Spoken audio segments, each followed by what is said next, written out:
আজকে আমি বানিয়েছিলাম কুঁদরি ভাজা।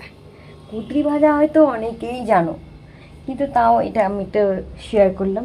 আমার খুব ফেভারিট এই কুঁদরি ভাজা। প্রথমে কুঁদরিটা কেটে নেওয়া হলো, কেটে নিয়ে জল দিয়ে ধুয়ে নিয়েছি ভালো করে। তারপর কড়াইতে বেশ কিছুটা সর্ষের তেল গরম করে তার মধ্যে একটু কালো জিরে ফোড়ন দিয়েছি, দিয়ে একটু ঝিরিঝিরি করে পেঁয়াজ কুচি করে রেখেছিলাম, সেই পেঁয়াজটা ওই ফোড়ন হিসেবেই দিয়ে দিয়েছি। এবার একটু নাড়াচাড়া করে পেঁয়াজটা একটু হালকা ভাজা হতে দিয়েছি, খুব হালকা না, সামান্য ভাজা হলেই হবে।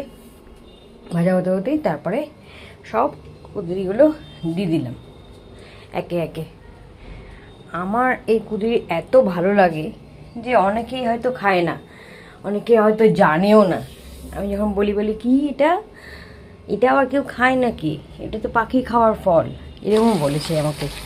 কিন্তু যারা গ্রামের দিকে থাকে তারা অবশ্যই জানে, এবং কলকাতার শহরেরও মানুষরাও অনেকেই জানে, কিন্তু কেউ খায় কেউ খায় না। আমার খুব ফেভারিট, আমি জানি না কোথা থেকে এত প্রিয় হলো।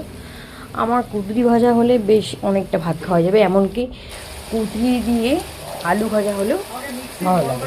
তো এর মধ্যে প্রথমে একটু ভাজা ভাজা হওয়ার পরে নুন দিলাম, হলুদ গুঁড়ো দিলাম, লঙ্কার গুঁড়ো দিলাম সামান্য মতন, দিয়ে আবার ভালো করে নাড়াচাড়া করতে করতে এটাকে ভাজা হতে দিলাম।